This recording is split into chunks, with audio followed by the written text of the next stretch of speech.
All right, no big fancy intro on this one. We are live at the 2024 NFL Scouting Combine here in Indianapolis.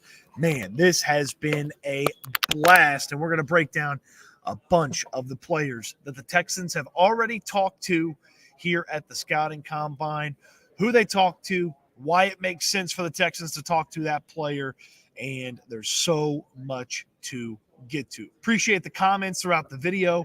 And of course, we'll get to as many of your questions as we can as well. We'll get to the defensive ends and the edge players the Texans have talked to, the defensive tackles, the linebackers, safeties, cornerbacks, tight ends, anything and everything on the table as we talk about the scouting combine and find out who are maybe the next Houston Texans. A year ago, they were talking to C.J. Stroud, Will Anderson, and Tank Dell. And this is one of the spots where Nick Caserio told us he was starting to fall in love with C.J. Stroud's mentality.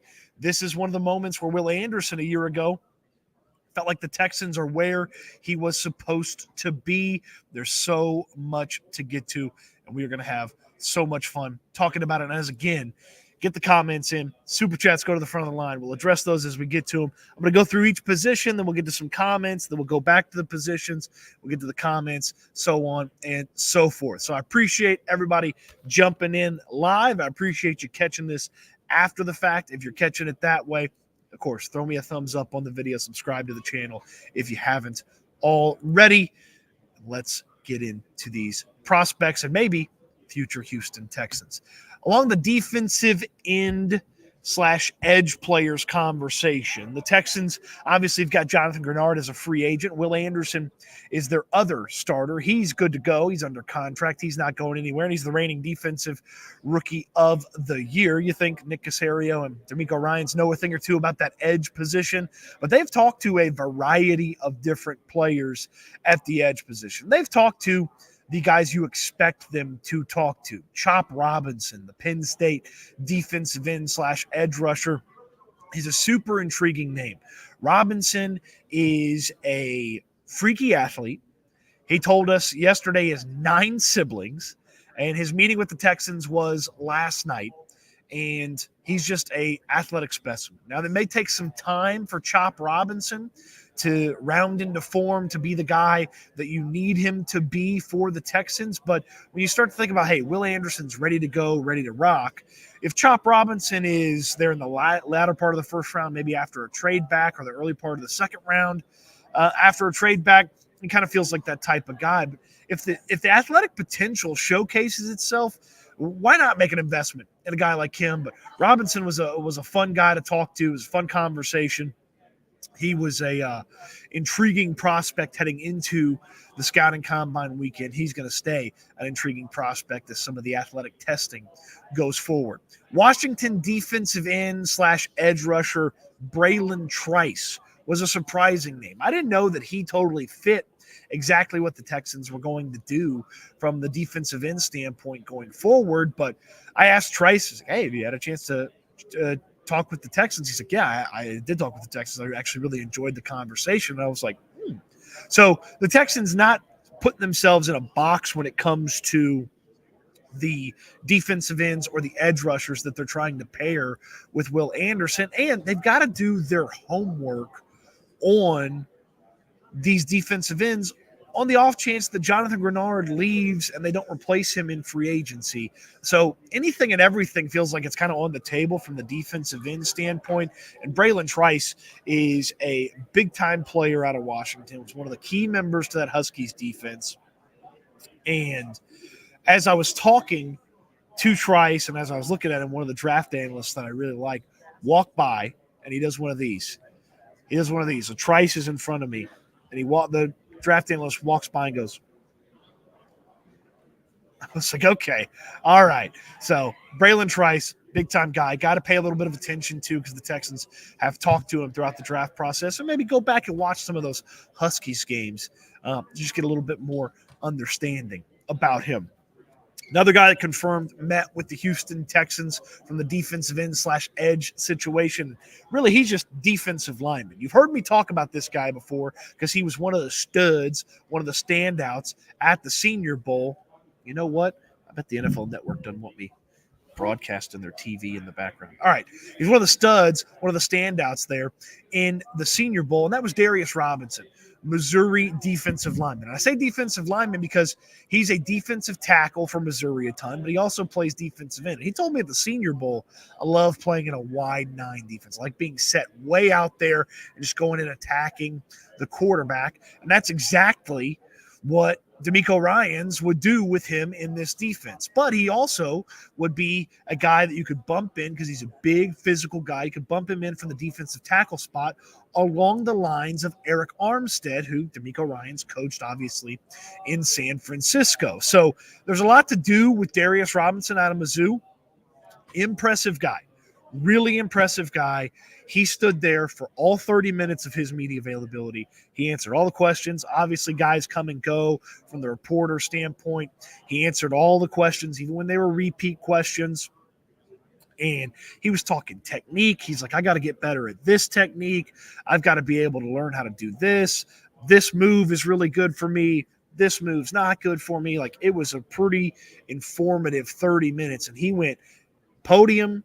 As soon as he stepped up there, till the scouting combine people were like, yoink, getting him out of there so he go take care of the rest of his business. Those are the confirmed defensive ends / edge rushers that I was able to in person confirm. Amongst those, Darius Robinson's my favorite.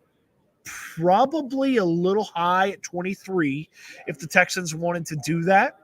But in a trade back scenario, or if the interviews are good for the Texans or the pro day for Mizzou goes really well, he's tested a couple of things already here at the combine. Not super fast in the 40. I don't need him to be 40-yard fast. I need him to be able to be fast getting to the quarterback, and Darius Robinson can do that. I'm really excited about the potential for Darius Robinson should the Texans end up with him. So those are the defensive ends and the edge players. We got D tackles. We got linebackers. We got tight ends, safeties, and corners still to get to. And, of course, we have your comments to get to. Throw the super chat together if you want to jump to the front of the line. Mr. Bo on the top. Good to see you. Frank Z. Appreciate it. El Mario, you're the man. Thanks for checking in. John Ryan, good to see you.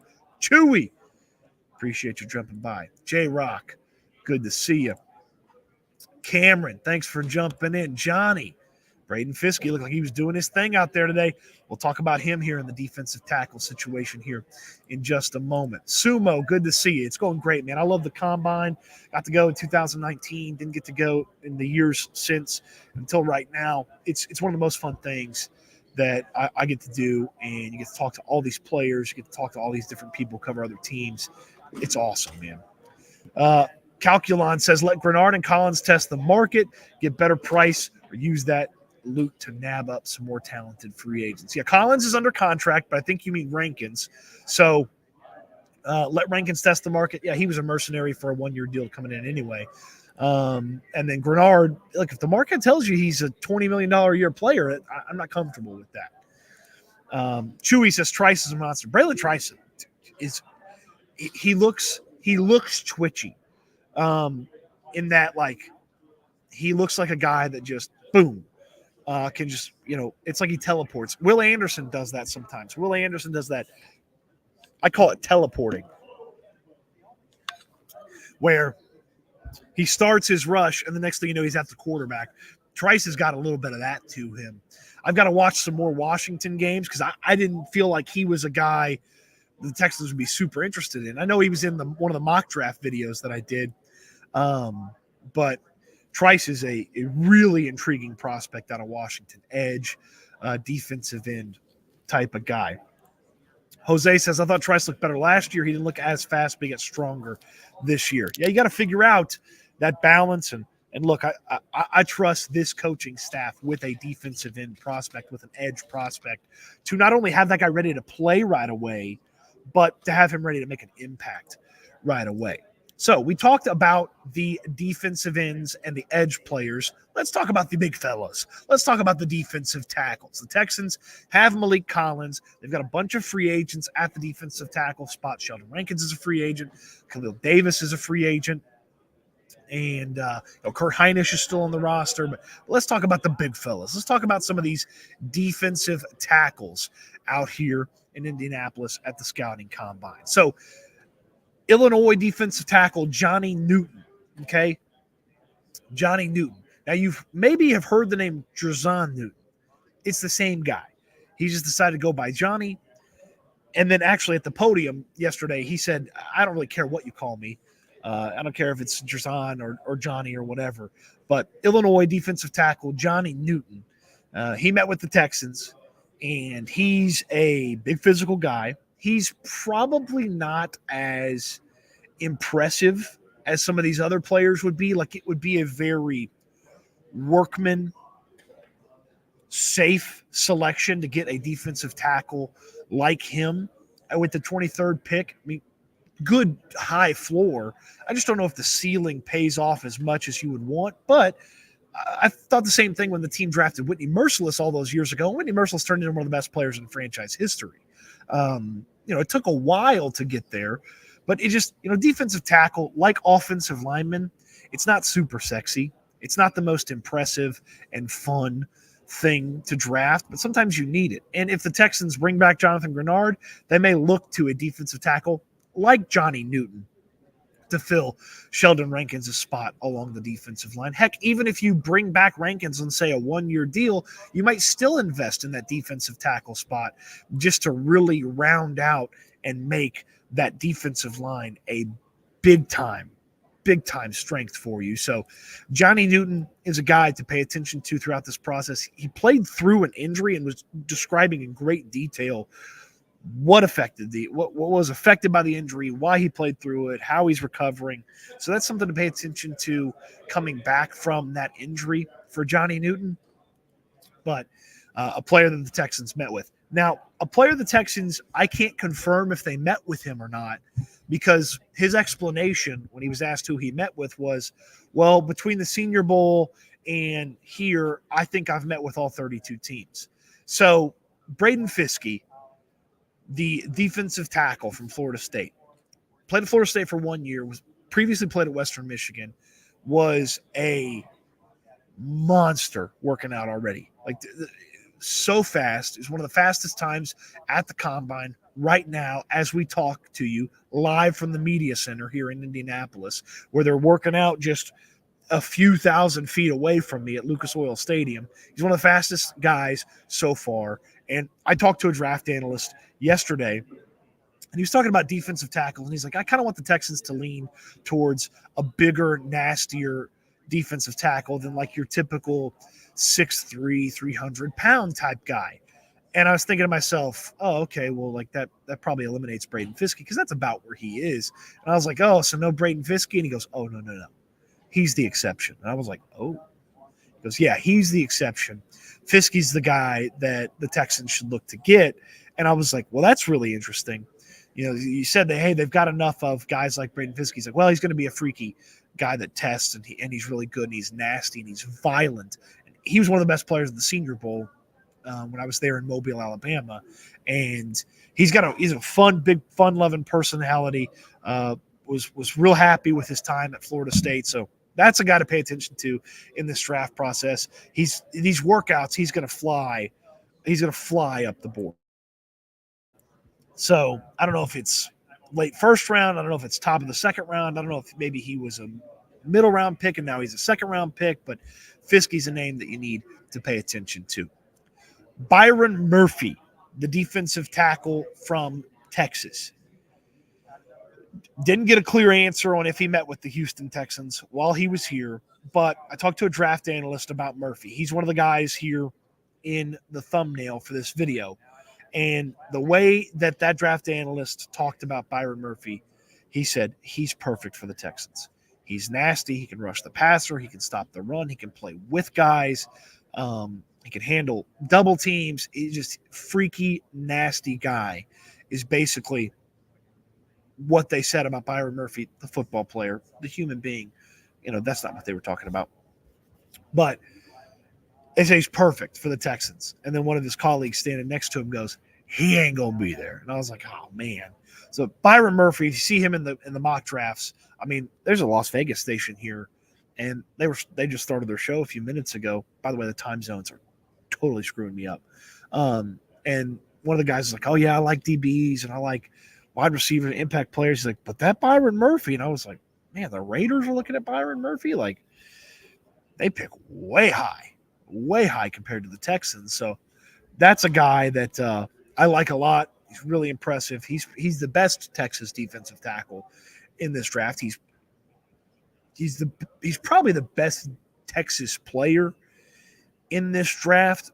Jatavian Sanders is darn good, but Byron Murphy, I think about him as like, oh my goodness, he slipped. And how does he slip? Well, wide receivers go, and quarterbacks go, and offensive tackles and offensive linemen go, and then a guy like Murphy goes boop, boop, boop, boop, boop, boop, boop, and then he's 23 and he's going to the Texans, and they've got a nasty defensive line. So Byron Murphy, put the name in there. And then lastly, Tandre Sweat, 366 pounds, weighed in at 366 pounds here at the Combine. And the athletic testing, it's not great. Throw the film on with Tandre Sweat. It's not great compared to a bunch of defensive ends and smaller, lighter defensive tackles, but throw the film on. He's a massive human being. He's 366 pounds. Guys don't move him. He moves them. He's an earth mover. My favorite Tandre Sweat workout thing is they did a 2-on-1 drill at the Senior Bowl. Two pretty darn good offensive linemen were trying to block him. And he just goes one arm and holds that guy out, one arm and holds that guy out, and then just starts walking both of them back. And I was like, this guy is a monster. And it goes along the lines of when I was talking to that one analyst, and he said, yeah, they kind of need something different on that defensive tackle spot because they've got a bunch of guys that are really similar. Well, 70 pounds heavier than their typical defensive tackle, that's something different. Rushing the passer, I don't know how good he's going to be at that. I don't know how it's going to be like a super consistent element to his game, but you want to make sure it's hard to stop the run. You want to open up some of these athletic linebackers that the Texans may end up with. You want Cashman or Harris blitzing, or one of these draft picks who's an athlete blitzing. Put Tandre Sweat in the middle next to Malik Collins and have them just eat space, and move the earth. So there's your defensive tackle report and a conversation about those players. Have a little bit more about the tight ends and the linebackers, a couple of conversations about safeties, and then we'll wrap up with cornerbacks. But I want to get to some of your comments here as we go through. And forgive me, I'm going to try to get to as many comments as I can. But if I don't see it or I miss it, throw it in there again. I'll try to get to as many things as I can. All right. Jose Garcia, let's go. Let's talk about the hog mollies. Yeah, the big fellas are popular here. A kind of a lighter class than usual. So not as many giant human beings like Tandre Sweat, but that's what makes Sweat really interesting. Byron Murphy dropping down to 23 wouldn't be bad. It would be a miracle, it feels like at this point, with how much people like him, but man, it'd be awesome, that's for sure. Good to see Devin in here. Appreciate you. Johnny, D'Amico does like to rotate guys on the line, so wouldn't hate having multiple DTs for the draft and free agency. Yeah, like D'Amico Ryans is going to roll through defensive linemen. They do that hockey change sometimes where they go 4 guys in, 4 guys out, and they play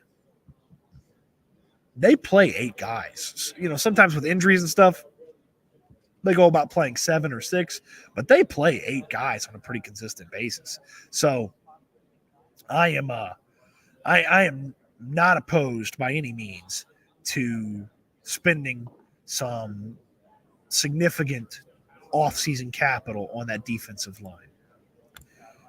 Case, good to see you. Appreciate you jumping in. Brandon, just heard about Tunsil recovering from his knee surgery today.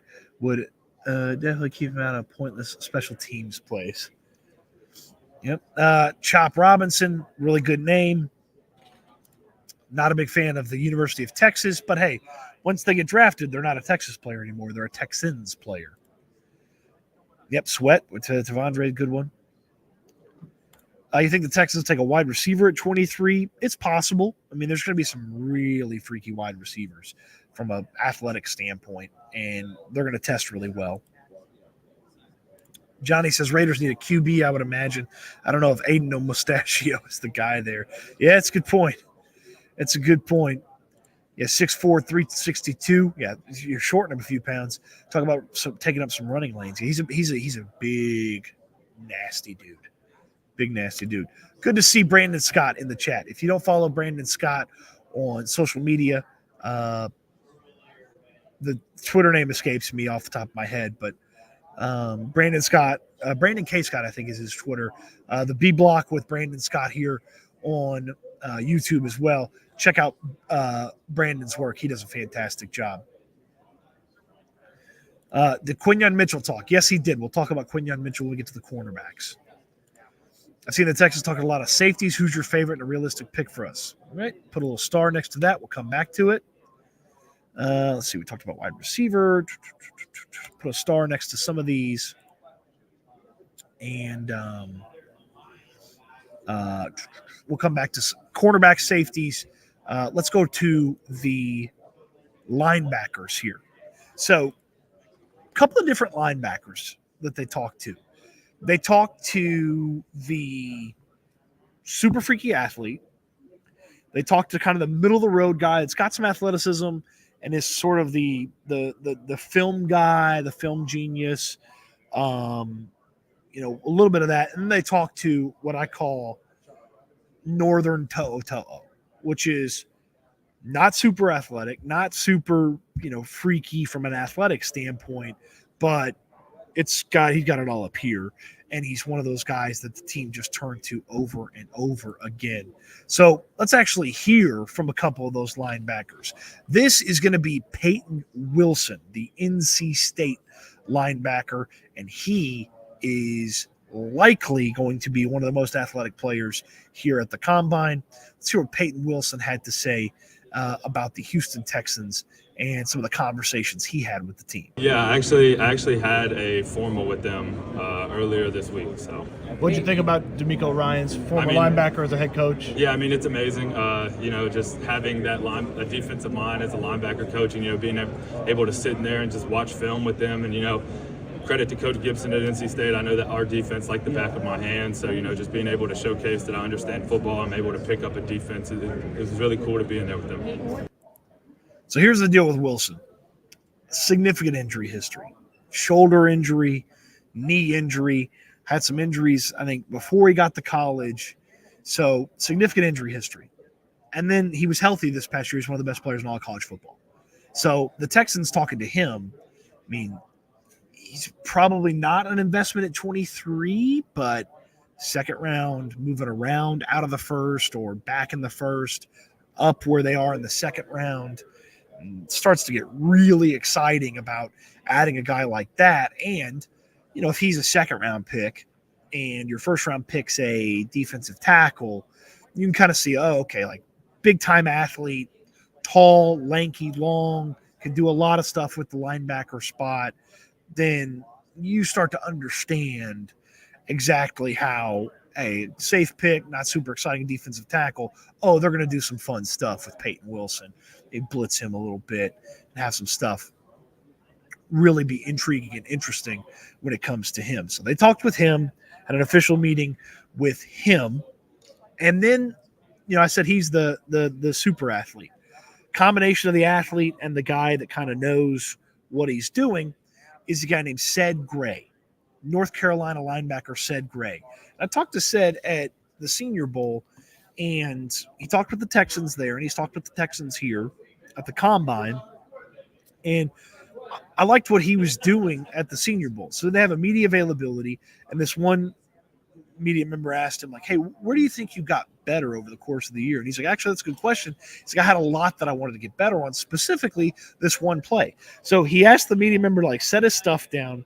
He starts moving the media member to, like, where the wide receiver was, and then he starts, like, showing, like, he's like, I used to do this when I did this play, and now I do, by the end of the year, I knew to do this, and so I figured this out, and I thought it was really cool that he was like breaking down like a specific play that earlier in the year I messed this up, later in the year I did this, and then he said, hey, I patterned my game after Fred Warner, and like every one of these linebackers likes Fred Warner. It's like, I mean, if you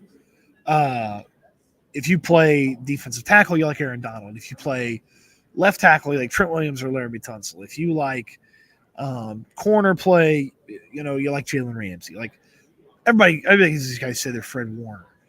So I kind of, was asking Ced Gray a little bit more about that. And, I don't know, about one of the guys that coached Fred Warner. Amazing opportunity, like you said, a former linebacker, to be able to kind of get that first-hand coaching from him and just grow as a player. I think it would be really, really amazing. I know you said you kind of patted yourself maybe a little bit after Fred Warner. D'Amico having coached him, kind of feels like a pretty good fit there, right? Right, definitely feels like it's a pretty good fit. So, we'll see what happens in the process. Your junior year. So Ced Gray, being very diplomatic about kind of a silly question by me there at the end, where I was like, yeah, hey, be a great fit in Houston. What's he going to say? No, I don't want to play for the Texans. He ain't saying that, but I like Ced Gray a lot. I need to watch some more from North Carolina. I need to find out a little bit more about him, but intriguing player with that blend of athlete and anticipation, knowledge, and things of that nature. So excited to see what the Texans maybe do from that standpoint. And then I called him Northern To'o. So Northern To'o is a guy named Tommy Eichenberg. He's an Ohio State linebacker, 3-year starter for the Buckeyes, and called the defense, leader, like all the stuff you hear about what the Texans want out of a prospect from a intangible standpoint. Eichenberg's got that. He was kind of soft-spoken, but very fundamental in how he explained why this was good, why Ohio State was good, why they did this well, why they, had an injury to finish his time there at Ohio State, but he's a guy that you look at him, and again, I see a To'o type player. He's not going to be a super athlete out there on the field, but the tape speaks for itself. He's really smart. I mean, think about this. Ohio State lets him call the defense for a couple of years, and then one of his other teammates said, hey, he's kind of like everyone's, grumpy uncle when you mess up on defense. He gets mad at you, yells at you, and gets you to fix it, but he also comes over and says, oh, hey, like, we'll fix it. We'll do better next time.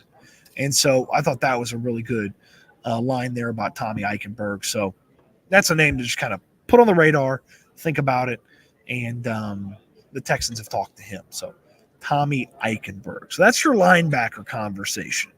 There's only been one offensive position that's talked so far, and we'll hear from one of those players here in just a moment, but a couple of more of your comments. If you asked about corners or safeties, we'll get to that when we talk about the corners and the safeties. Blue Boy Fine says, I'm so over Malik Collins. The only DTs I'd keep are Rankins and Khalil Davis. We need some earth movers, and I believe that's what D'Amico wants. I like Collins. I'm not as down on him as you are, but I could certainly see where you want to improve and get a little bit more out of that. Was that a Jake Asman sighting? Yes, it was. If you saw him roll through in the background, it was indeed Jake Asman. About Eichenberg, is he a lunch pail guy? Is he a high motor guy? Yeah. Oh, look, there's Jake Asman again. Not a lunch pail guy. Who are we on with? Not a high motor guy. Get out of here. This is my YouTube page. Oh, this is you were on my YouTube page. Yeah, I was. Cody Stoots, Wheelhouse Reunion. Jake Asman on YouTube talking Texans and Cody's ride on the Lime scooters. He didn't fall off, people. That thing was moving pretty fast. Get out of here. Get out of here. It wasn't moving as fast as it does when somebody of, a third of my size is on it. But so it's a lot easier for the big fellas to do it. Is Eichenberg a lunch pail guy, high motor? I mean, yeah, come on. I mean, the cliches work for him. Like, I'm not going to sit here and act like the cliches don't work. The cliches work for him. Yeah, they really do. Speaking of linebackers, Al-Shaair pickup in free agency. Yeah, I mean, it would make a lot of sense. The Texans chased him. D'Amico Ryans is familiar with him. He's familiar with the system. He was really good in run fits last year for the Titans. That's a free agent I would definitely chase. And so, you chase a guy like that, and then you chase a guy like that, and you add a guy like Eichenberg for depth, something like that late in the draft, mid rounds, something like that. It's tough to kind of figure out. You meet players, you talk to players here, and you don't have a total understanding of exactly where they're supposed to go just yet. And that kind of becomes more clear after the combine. So you kind of just put a check mark next to a name as like a kind of a follow situation for that. So talked about the linebackers, defensive tackles, defensive ends. We'll get to safeties and corners here in just a second. But the tight ends are up next. So this is not a super deep tight end class. In fact, the Buccaneers general manager was talking to some Tampa Bay media on Tuesday, which feels like 7 weeks ago at this point. He's talking to the Tampa Bay media on Tuesday. He's like, I'm glad we invested in the tight end position over the past couple of seasons because this is not the greatest tight end class that I've seen in recent memory. And I was like, okay, all right, well, let's find out about him. Let's learn about him because, tight end's a tough position to make the transition.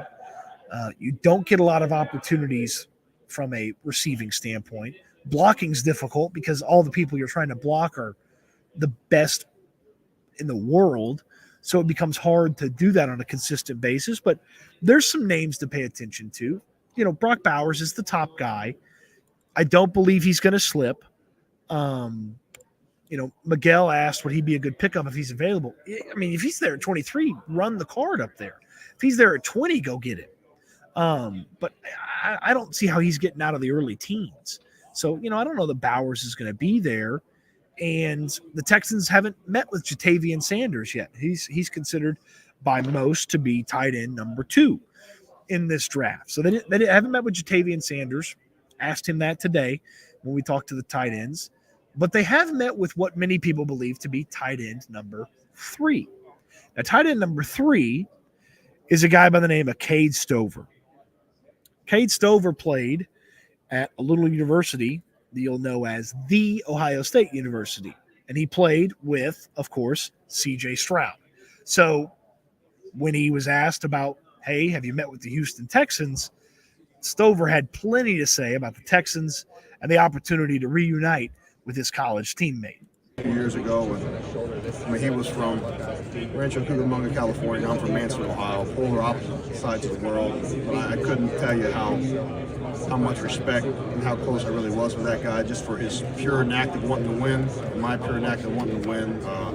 I'd love nothing more than to go reunite with him. I'd love nothing more than to go reunite with him. And as he talked about it, he's a country boy from the middle of nowhere who talked about how, baling hay is a great workout, and C.J. Stroud's a California guy. And great teammates, had some success together, and Stover's a really intriguing prospect. He's one of the better receiving guys from a profile standpoint in this. Ohio State asked their guys to block. Pretty high-level offensive stuff. He's an intriguing prospect. And I really, really like the idea of getting Cade Stover with the Houston Texans. And then talking to him, hearing him talk about football, hearing him talk about Ohio State and how, it means to him to take care of his teammates, and the commitment to yourself is actually the commitment to the team. And just hearing the way he talks about the game, it feels very much like what the Texans would like and would enjoy. And so you factor in, okay, C.J. Stroud's teammate, versatile tight end that can block, that can also catch the ball, and has that makeup / mentality that the Texans look for in a guy. It kind of feels like a guy that is definitely on the board. They had the conversation with him. They haven't talked to Jatavian Sanders, who's considered to be the number 2 tight end by most people's accounts. I would assume they checked with Bowers just in case, but you're not getting Brock Bowers. So it's like, oh, okay, like Cade Stover makes a lot of sense. Makes a lot of sense on a lot of different levels. But he wasn't the only tight end that I talked to today. Theo Johnson from Penn State. We've talked about him when we talked about the Senior Bowl. He was one of the tight ends out there. Probably the best tight end at the Senior Bowl, and was talking about his journey to Penn State from Canada. Now, this is an important fact for a few moments from now when we talk about Canada. So Theo Johnson, recruited out of Canada to Penn State, says, hey, I want to go to Penn State because I knew that they were going to push me hard. He called the practices barbaric, and they had a good legacy of tight ends. When he got there, they had a bunch. I think they had 3, maybe 4 future NFL tight ends in that tight end room. So he got coached hard. He was pretty productive, big guy, little bit of do-it-all action to him, probably a little bit more blocking initially, but the receiving could come along. And liked what Theo Johnson had to say about some of the routes that he likes, some of the success that he's had, and then was talking about how incredible it is for him to be here because he's got 5 siblings. His mom's a single mom growing up. They were homeless at different times. She had to go beg the church for clothes for her and the kid. And he said, look, now, because of my mom's hard work, everybody is in a great spot. I'm here. He had a brother that I think was, like a, big time, higher up in his company. His mom is actually a partner in her law firm now. And it's like the determination that this family possesses is incredible. And to have that guy associated with the team, again, Nick Caserio talked about the person. Learn about the person, learn about how their story, how they get here. And, he joked he's never cared about an offensive lineman's 40 time. The workouts don't matter a lot to Nick Caserio. The people, the person matters a lot to Nick Caserio. D'Amico Ryan said, we care about people, and persons. We care about the person. And a guy like Johnson, the way he talked about football, his story, what he had to go through, like it creates a solid foundation of a human where if a defensive end's whipping your ass for 3 quarters, okay, well, you used to live on the streets. So it's like, it doesn't seem that hard anymore. So Theo Johnson, named to put a check mark by. Let's see how he works out. Let's see, where else he talked to people and who else he was interested in talking to. And as I mentioned, from Canada. This is a guy that showed up. The next guy I'm going to talk about is a guy that showed up on my radar because Daniel Jeremiah talked about him last week. And every year, Daniel Jeremiah has his conference call with the media. And every year, a guy from Canada asks, what do you know about the Canadian players? Well, Theo Johnson's probably one of the best Canadian players in this one. And then Jeremiah brought up Tanner McLaughlin. And I was like, okay, let's go look at him. Played at Southern Utah for a few years and then transferred to Arizona for 1 season. Had a pretty productive year for Arizona. And then, I think Arizona State was probably his best game, Arizona versus Arizona State. Going to be an interesting guy to test, fast, not super big, but also Canadian, which I thought was very interesting. It's not a deep tight end class. There's not a lot of Canadian players that get to the NFL draft, and 2 of the top tight ends or 2 of the, notable tight ends are both Canadians. I thought that was interesting. I've got to look more into McLaughlin, but I asked him, like, hey, what do you miss about Canada? And he's like, mountains. And I was like, okay, cool. I thought he was going to say poutine. And he's like, but I love living in the South. I love not having a winter. I love the hot weather. And I was like, oh, okay, this is good. Like, it's a different kind of heat, but like he's he ends up in Houston. He's not going to melt like a snowman because he's from Canada, because he played in Arizona. And it's not like, Southern Utah's got some different weather. It gets hot there too. So talk to Theo Johnson, talk to Tanner McLaughlin. They don't know each other, as I foolishly asked Theo Johnson. I was like, hey, there's another Canadian tight end. Do you know him? And he's like, nope. I was like, all right, cool, thanks. So that was probably one of the more embarrassing moments. Talked to Cade Stover. The tight end that I found most interesting in the conversations that we had today, Ben Sinnott. And Ben Sinnott played at Kansas State. He was at the Senior Bowl as well. Didn't have a great Senior Bowl from my observation. And was talking to him, and he was kind of explaining, a little bit about his history and how he got to where he is and why K-State was important to him and stuff like that. And someone goes, "Hey, I heard you played 6 sports in high school." And he's like, "Yep." And I was like, "What? 6 sports?" So in high school, for his high school team, he ran track, played tennis, played golf, played football. I think he said basketball and hockey. So 6 sports. In my tweet, I'm looking here now, I put track twice. But hockey, track, tennis, golf, basketball, and football. And it's like, what? He played hockey since he's 4 years old. In his hockey league where he's from, he leads the league all time in goals, and he's second all time in penalty minutes, which I thought was hilarious. And he talked about how hockey helps with your balance, made him tough, got him used to contact. And Sinnott's a guy that has some versatility, catch the ball a little bit, block a little bit, and interesting prospect that I want to keep an eye on throughout this process. So talked to a handful of those tight ends, 4 of them, all interesting for different reasons. McLaughlin more like it was kind of a novelty to me that he's Canada, and he grew up playing Canadian football and then played 1 year of high school in Arizona. And Theo Johnson played for multiple years at Penn State, so a little bit different than him and McLaughlin. Stover, obviously, the C.J. Stroud situation is an incredible situation for him. So the tight ends. We'll get to the tight end comments here in just a second. We just got a super chat from none other than Jake Asman, who I'm literally looking at right there, right now. And I'm using actually his webcam here. There's Jake Asman in all his Jake Asman-y glory with the super chat. And he wants to know, what are we getting for dinner tonight? Well, there's like 82 steakhouses in Indianapolis, so I got to assume steaks on the menu. However, I did have a great chicken sandwich last night. Probably among the best chicken sandwiches I've ever had, with some horseradish mashed potatoes. It was very good. It's kind of small. Didn't totally fill me up, which is why I walked next door and got a cherry chocolate cheesecake. But Indianapolis got some pretty decent food.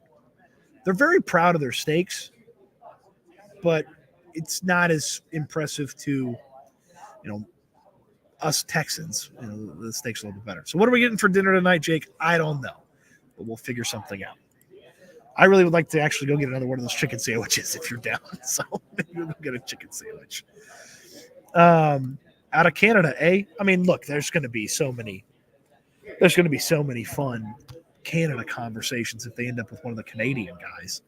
Like, hey, what's the best part about Canada versus the United States? And they're not going to say healthcare. Maybe they will. I don't know. Hey, what's your? Do you like poutine? Have you ever seen a moose? There's a lot of different things with a Canadian player if you end up with one of those guys. Jerome says, can't have all nice guys on the team. Need some dudes too. Oh, if you're thinking Theo Johnson's a wuss, I think you'd be sadly mistaken. He talked about trying to block Chop Robinson in practice and how they would have some wars in practice. So I ain't worried about Theo Johnson's toughness. I ain't worried about it. And Jose says Ben Sinnott's his favorite. Yeah, Sinnott kind of got to go back and look at him again. Look, the combine, to me, is about finding guys that you want to take another look at. Finding guys that you didn't know about and they're intriguing to you for this reason or that reason. Hold on, let me get the NFL Network out of the shot. That's what the combine's about, confirming some of the things you like about a player. Hey, I don't like this thing about this player after talking to him or something like that. So Sinnott, I got to go back and look at him again. And maybe I need to go talk to some people from the Senior Bowl and see if maybe I was a little too harsh with him. Yeah, Johnny says St. Elmo's, get you some of those cherry vanilla Jack and Cokes. Yeah, I mean, they're cherry vanilla. They call it the St. Elmo's Cola, I think. They have their own cherry vanilla whiskey. They put a Coke in there with it, and then they put 2 Luxardo cherries in there. Very, very good. Very good. A little pricey, but very good. Probably wouldn't have more than one of them, but, a Canadian Houston with a diamond grill and a Cadillac. Canadian Houston. Is that you, G-Chop? Is that you? You're a Canadian Houston with a diamond grill and a Cadillac? Is that who you're talking about? So, okay. I think I got all the tight end conversations. Yes, most of these starred ones are about DBs. So, let's get into the safeties. All right? A lot of safeties here that are intriguing. And the one that's in the thumbnail is the one that I get asked about the most, which is Cam Kitchens from Miami. And without fail, if I put up something about the draft or, don't address this in free agency because the draft has this or what, somebody mentions Cam Kitchens. And so I muscled my way over to him to find out if the Texans had talked to him. And he said, yep, he talked to the Texans. He said a lot of the conversations with teams are about finding out about his personality, what type of guy he is. And he talked about some of the stories about when he got his first interception and how exciting that was for him. And he got a penalty, and Mario Cristobal just destroyed him because he got the penalty after the interception, and it kind of hurt the team. But he's like, I don't think Coach understood how excited I was. He talked favorably about his time in Miami. Very proud of, having played at Miami, even though I don't think, Miami's super impressive the past few seasons. But, yes, they talked to Kitchens. A very intriguing guy. Very intriguing guy. Need to do a little bit more. Need to learn a little bit more, read a little bit more about him. But, yes, they talked to Kitchens. And I made a beeline for him as soon as he hit the podium because I wanted to see if indeed they had talked to him. Very first guy I talked to today to see if he had met with the Texans was Tyler Nubin from Minnesota. I know a couple of people. Darren says, Tyler Nubin. Cody, do you ever watch him? Nubin has the Texans has to be so excited. Look, Nubin's a really fun prospect. Guys who play hard-nosed defense from the Big Ten, you get an inherent benefit of the doubt from me. Like, if you are a solid defender in the Big Ten, especially at a school like Minnesota, which is not your traditional powerhouse in the Big Ten, like the Penn States, the Ohio States, Iowa, from a defensive perspective. When you're good at one of these other teams, I take a lot of notice and I put a lot of stock in that. And Nubin's one of those guys. You got to take some stock in the fact that he was good at Minnesota. Tyler weighs in with a super chat.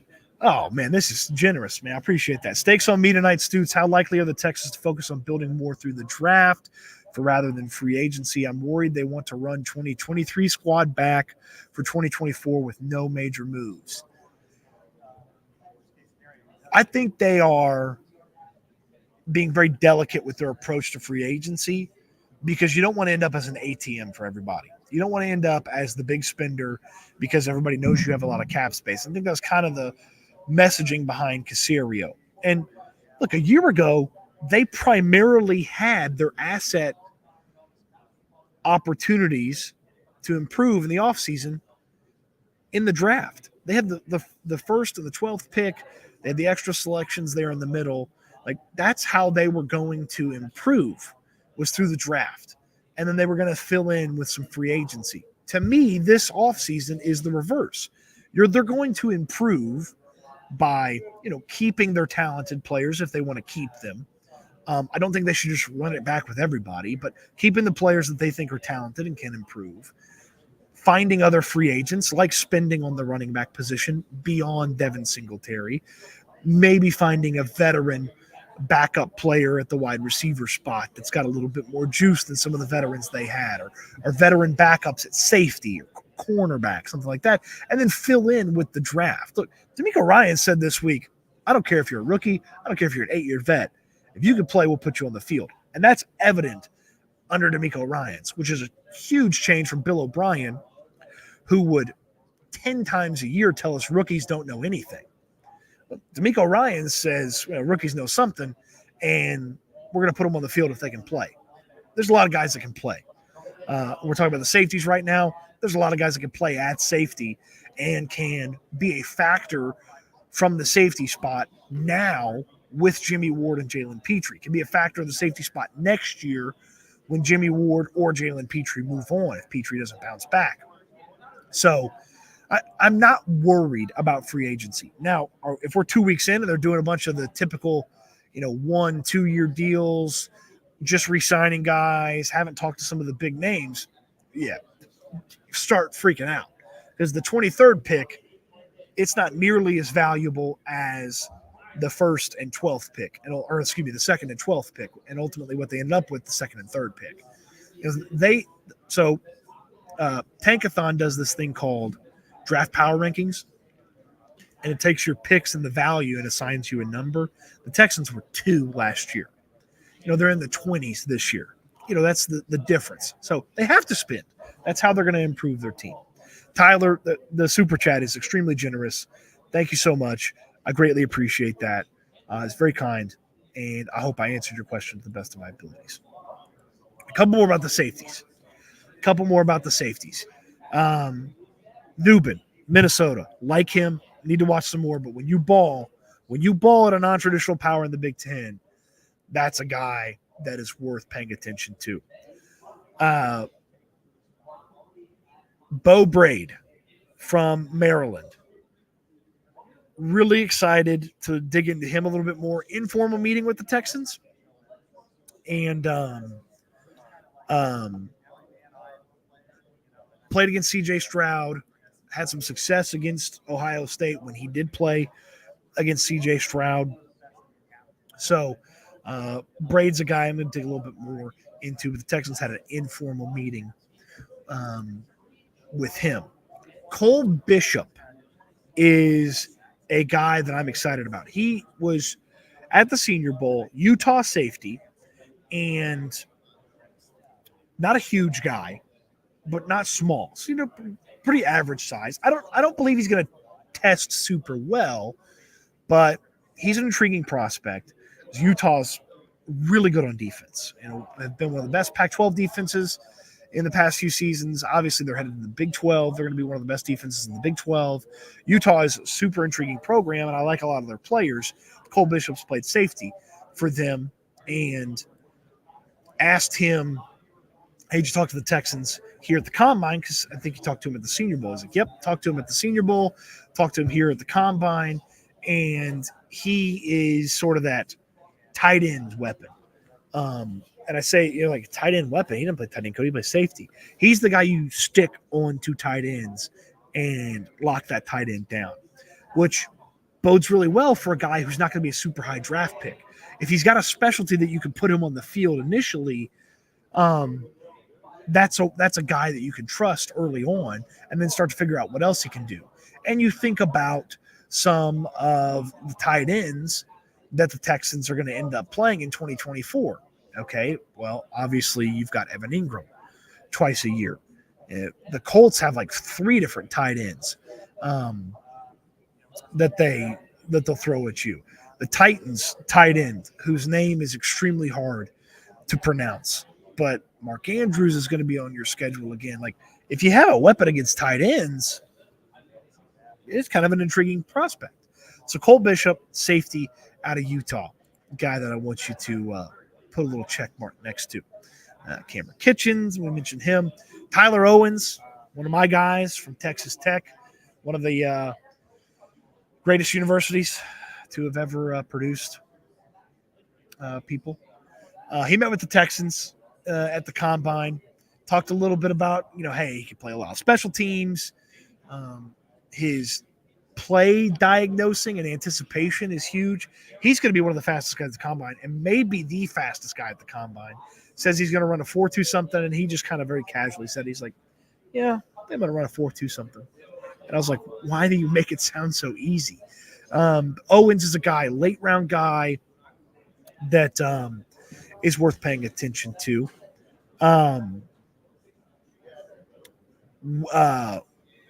Wake Forest's Malik Mustafa, he met with the Texans and played at University of Richmond for a little while, ended up at Wake Forest. Intriguing player, mid-round player. So excited to see how the process goes for him. He was at the Senior Bowl as well, so I got to imagine that the Texans had a conversation with him. I think that kind of wraps up the safety conversation, but let me see here. Let me see. Somebody asked about Javon Bullard. Javon Bullard. There we go. Jay Coop. I just talked to Javon Bullard, safety from Georgia. I didn't talk to any of the Georgia safeties. Javon Bullard was the busiest table in the first group of safeties today. I didn't talk to a lot of the Georgia guys at all. But I did write down in my notebook, Bullard was talking about Georgia. And he said, the Bulldogs are not going anywhere. We're going to keep dominating for the next couple of years. And then Bullard, he said, yeah, somebody asked him about like a middle school he went to. And he was like, yeah, how do you know that? She's like, well, I went to the same middle school, so that's why I know. And he was like, oh, cool. He's like, I was in the band in middle school. And she was like, what? He goes, yeah, I was in the band in middle school. He's like, I was second chair on drums. I was good. And I was like, if you were second chair drums in middle school, you were probably not that good. Ultimately, he plays safety now, and we'll be playing safety on Sundays for probably a very long time. That's all I got to talk about with Bullard. It's kind of chaos when these guys talk. They have anywhere from 15 to 25 minutes to talk to everybody, and it takes you a minute to kind of sit there and get all the questions in. I wish I'd gotten to more of the Georgia guys. There's a Georgia guy tomorrow I'll be paying attention to. We'll talk about that here in just a moment, kind of previewing tomorrow a little bit. But didn't get to talk to Javon Bullard. That's the safeties. A couple more of your comments here. We'll get to the corners and then wrap this sucker up. Tyler says, definitely did appreciate the insight. Your breakdown makes me feel better going into free agency. Definitely don't want Houston to be an ATM. Nobody wants to end up as an ATM. But there are these teams every year that get tricked into paying ungodly amounts of money for players. Hey, good to see Ruben in here, man. Good to see you, Ruben, man. Appreciate you. Jose Garcia, I'm all in on Cole Bishop. Jose also said, my buddy was the guy that got arrested on TV when they stormed the field at Texas Tech in the early to mid-2000s. 2000s. Texas Tech producing people that cover the Texans, fastest man at the combine, and, petty criminals. Let's see. Brandon asked a question. We'll get to that here in just a second. I know you guys had some cornerback questions. Or safety questions, excuse me. I've seen the Texans talk a lot about safety. Who's your favorite realistic pick for us? A lot of the guys I just talked about. Newbin, Braid. Bullard is a guy that I would assume if they talk to some of those guys, they talk to him. Like Mustafa, Cole Bishop, late in the draft would be a pretty interesting one. Owens from a special teams freaky type of guy thing. Hey, he's super fast. Let's figure out a way to use him type standpoint. That's good. Yeah, there's some safeties for sure.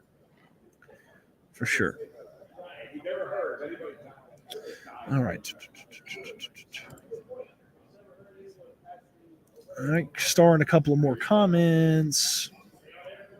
And TR Tart's a free agent.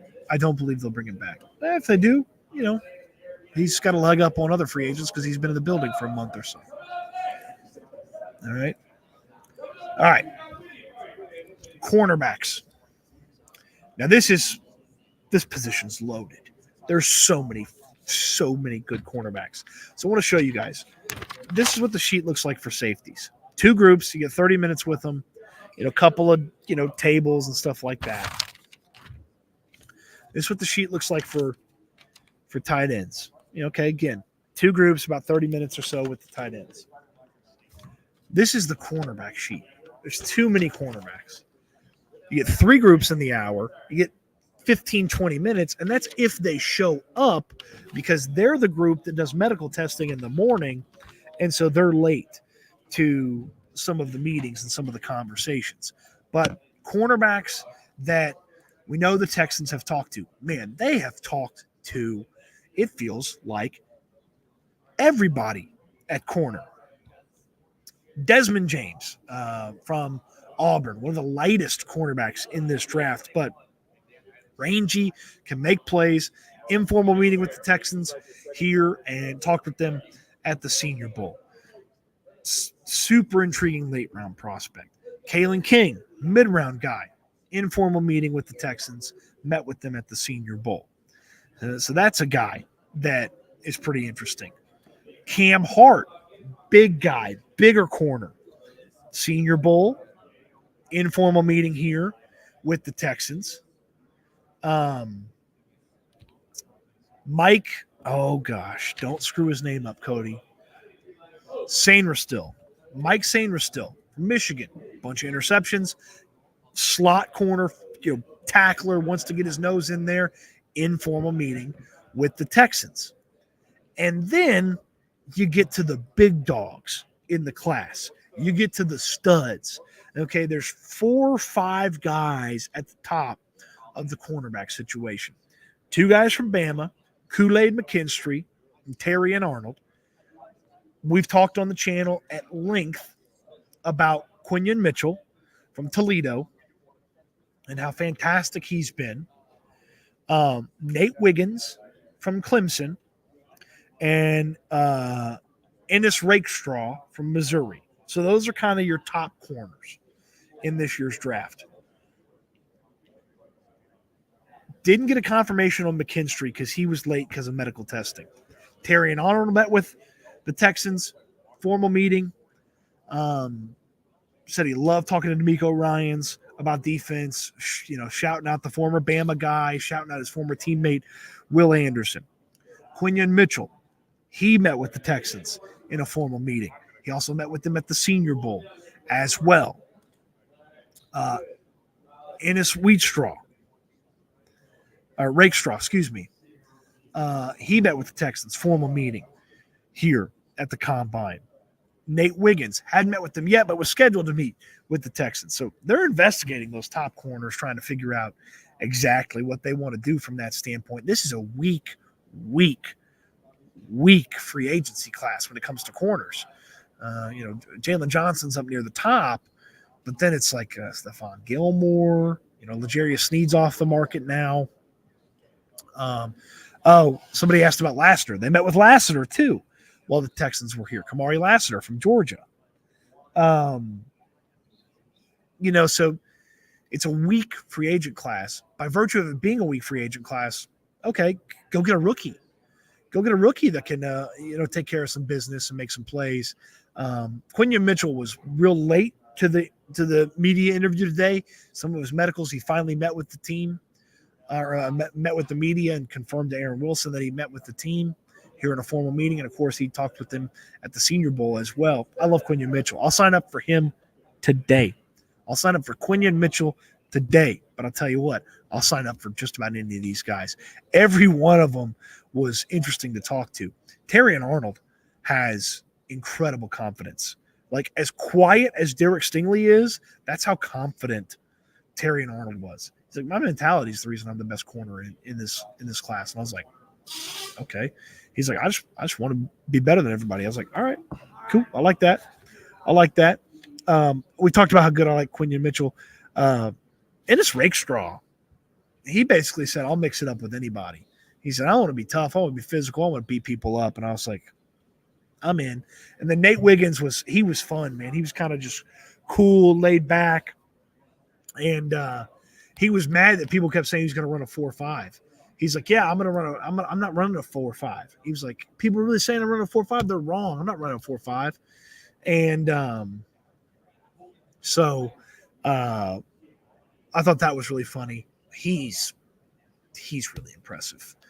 He looks like a really rangy corner. Obviously had some success at Clemson. He's super fast. So intriguing guy. I'm excited to see him run this weekend, and really interested to see if he ends up with one of the top 30 visits. I say top 30, one of the 30 in-house visits that the Texans are allowed to do.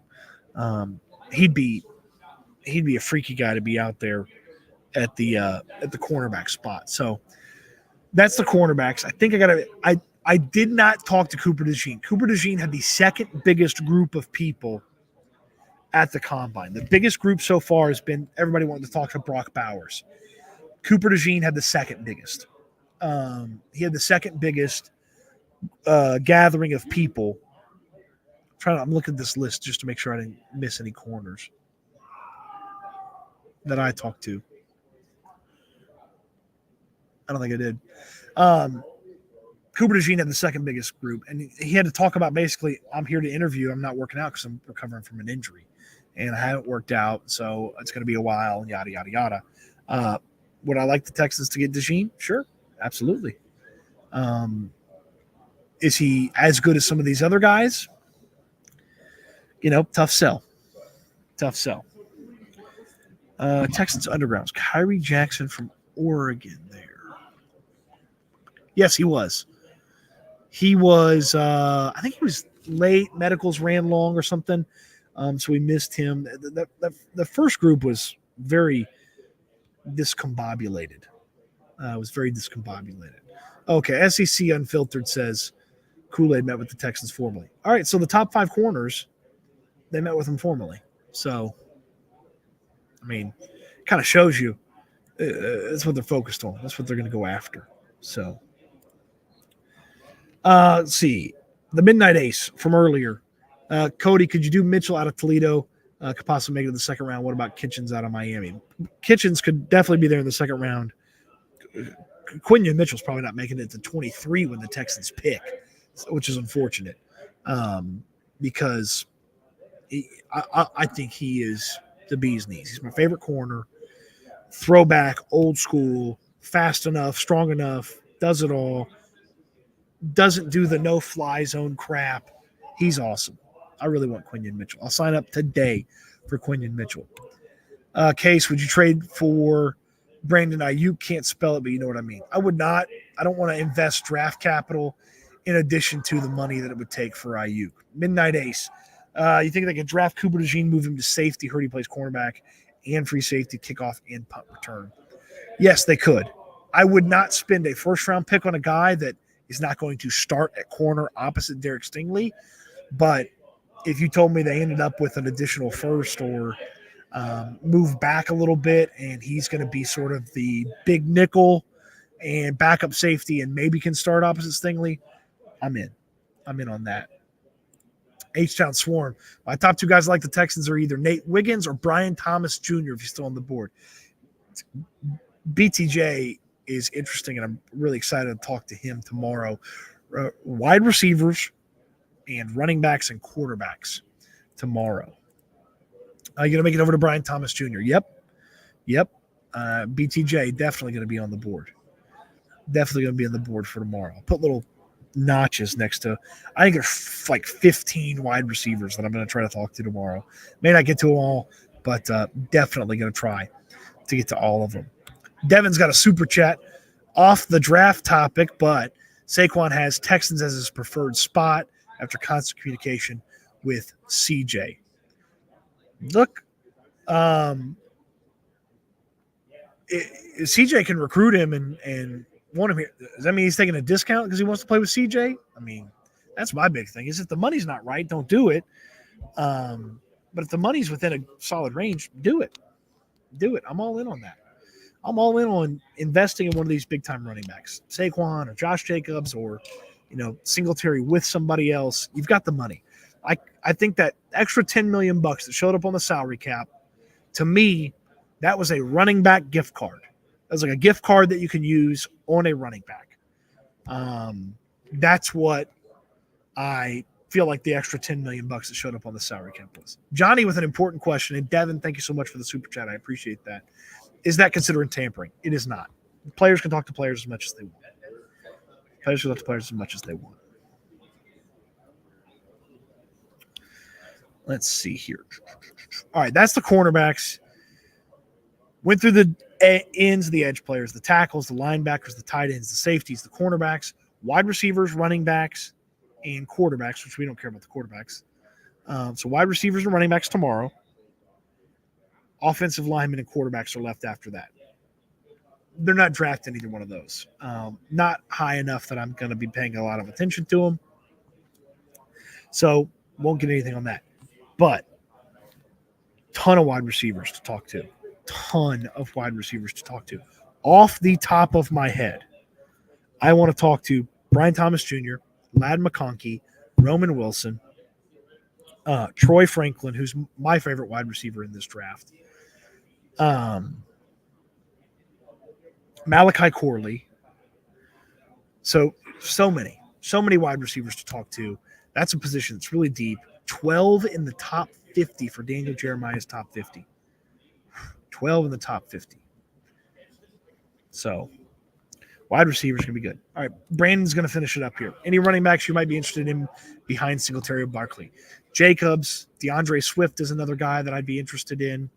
A lot of these guys are Singletary plus. So if you told me it was Singletary and Austin Eckler, I don't know if I love that, but it'd be a worthwhile thought or conversation.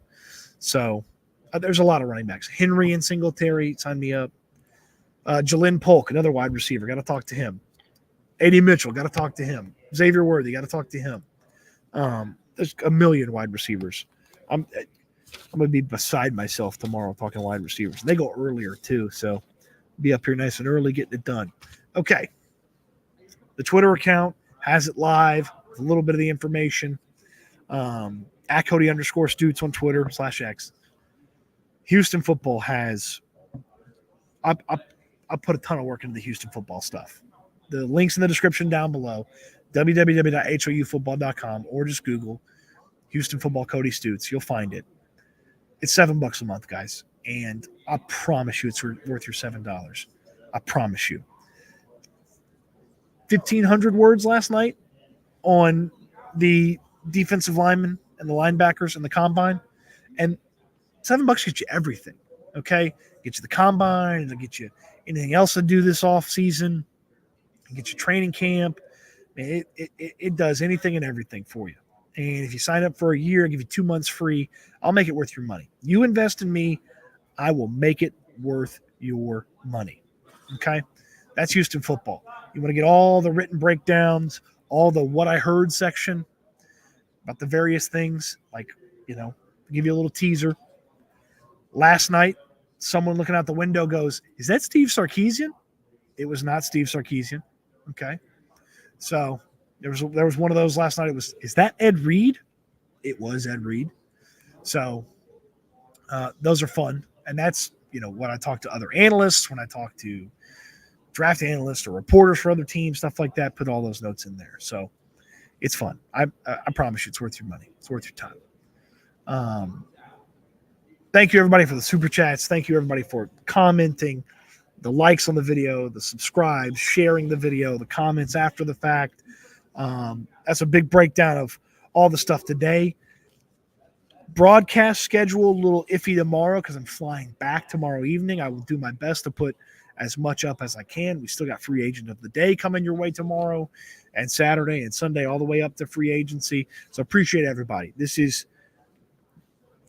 The draft is the most fun thing on the NFL calendar to me. I love the draft. Even when the Texans don't even have top picks, I love the draft. So the scouting combine is very much part of this, and it's your support that puts me here. And it's so much fun to do what I do.